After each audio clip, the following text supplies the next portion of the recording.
I think the program calls for 480 pounds, so that's a heavy yoke.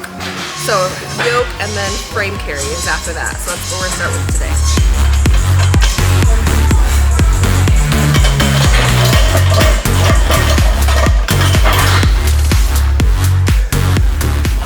Yeah, it's hot. My toasty sweater. Do you wanna wear this one? Do you wanna try this one on? It's way too hot to put that on. Oh my goodness. And show your muscles off.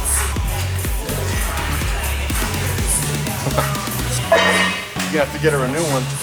I'm about to stretch this bitch out.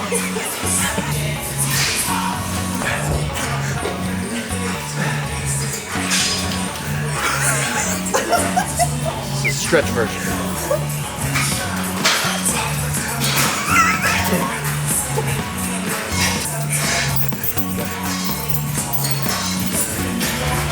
PR right here.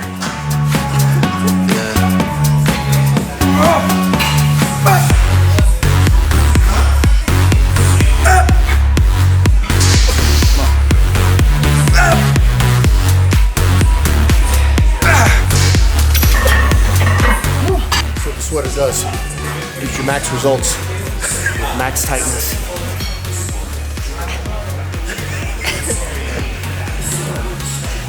Hang on.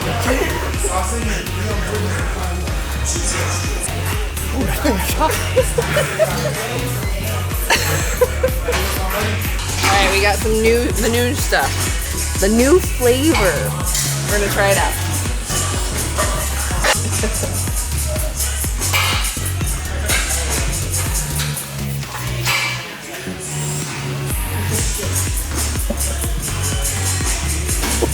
What just happened? Is it too much? I started to breathe and it went out my nose. Don't breathe. There we go. That was good. I can taste some secret ingredients in there. It's good.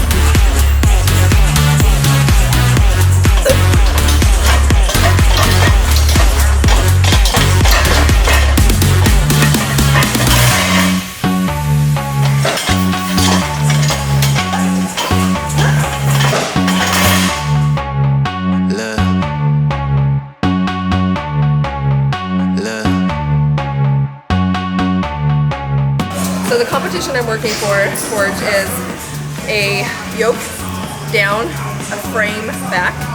So we're just splitting it up. We did yoke first. Now this is our simulation for a frame. So we're just gonna pick it up, run with it.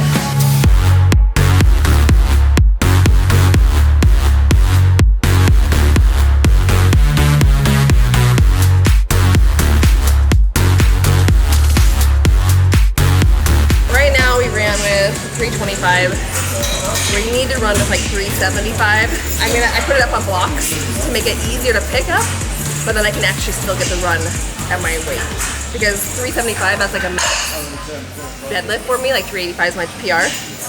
So it doesn't make any sense for me to run, pick it up and run if I can't really pick it up.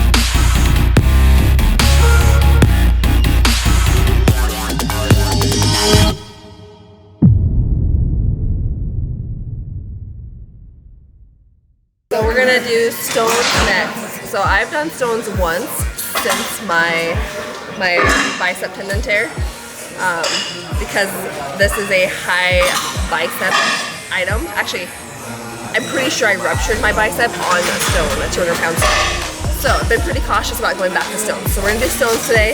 I mean, we're all clear, so we're gonna go heavy and see how it goes. I'm gonna start out by putting this vet wrap on. I really just go to D&B and get horse vet wrap and put this on my arms. And what this does is it protects my arms from just getting eaten up. So that's gonna protect my arms. It's also a little bit grippy. So if the stones are super slick and we don't have tacky to use, it's actually gonna help us grab that stone. So bar height. Generally ladies use about a 43 inch, guys 52. But Strongman, every competition is different. So sometimes you'll load lighter stones to a higher one, and then as you get heavier, you go to like lower and lower. Sometimes they want you to actually get them all the way up here. So every single competition is different, so make sure you're training different bar heights. Don't just assume it's gonna be 43 inches and 52 inches. So we are just gonna do a 95 pound stone to start, and I'm gonna walk you through the steps similar to how I teach my kids to do it, because we're gonna break it down into little steps. So first, I want you to straddle the stone, and we're gonna deadlift it. So think about just grabbing it, fingers as much in there as possible, and bringing it straight up, okay? So we're gonna put our fingers in, straight up. Put it on your lap, and I want you to hug it, like a big bear hug, and then squeeze and stand up. Okay? So what that's doing is we're keeping our arms straight as we lift it, and we're not curling it. We don't want to curl it, because that's when you're gonna get your biceps involved, and we want to avoid that. So we're standing straight up, putting it in our lap, hugging it, and letting it roll up our body, okay? So if you come on this side, you'll see how close I am to the bar. I want to be able to stand up and not hit my head as I stand, because I bend over. So you want to be able to stand up without hitting your head. But if you're too far away, then you're going to have to walk with it, which you don't want to do either. So I am just far enough, I'm not going to clear my head. I'm about, the middle of the stone is about, 6 inches away from the bar. If you're a bigger guy, you might need to be a little bit further back. All right, so when you're picking up the stone, like loading it onto your lap, really you're deadlifting it. So you do have to have some good forearm strength, because you have to use your fingers underneath there, but mostly you're using your back to get it onto your lap. And then to actually load it over the bar, I mean it's not back, but you want a big hips. So you want to use those hips as you roll it up your chest. So again, it's still back, you're engaging your lats at that point to roll it up. But think about hip drive. That's the biggest thing, is hip drive and then roll. Like right now I just have chalk on, because this is a very grippy stone. If you look at this one over here, it's very loose. So I'm gonna put tacky on for that one to help me kind of like grip to it, stick to it. But this one should be fine because it has lots of grip to it.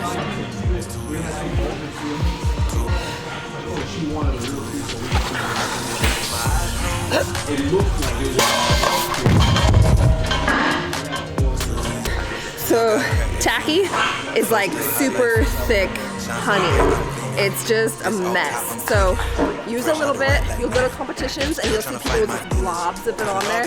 You don't need that much. That's just gonna make it slide off.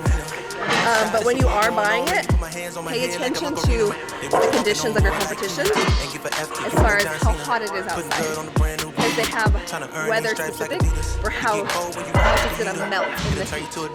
So you do want to pay attention to that when you buy it. So it's just super thick.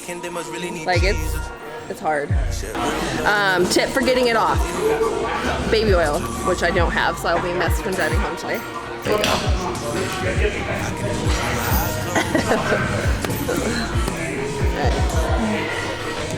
So the last one we did was about 170. We're gonna jump to 220. So the hard part with training stones is that the increments are usually big jumps. So you just kind of have to go for it. All right, reminder, I ruptured my bicep on a 200-pound stone. This is 220. So it was already torn. It was torn. It was just that final rupture happened on the stone. And I'm a self-made man out of Sweden, and it's still out top. I'm tweaking. But I still gotta I ain't no good, I'm evil. I ain't no clean. There's a war going on outside. I gotta watch my demeanor. You know they locking up blacks and Latinos. It's the same old way, ain't nothing new.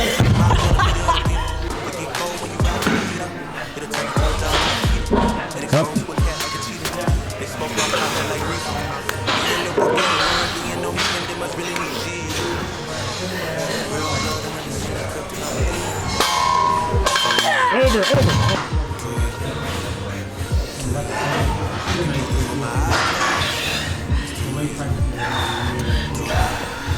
Got it.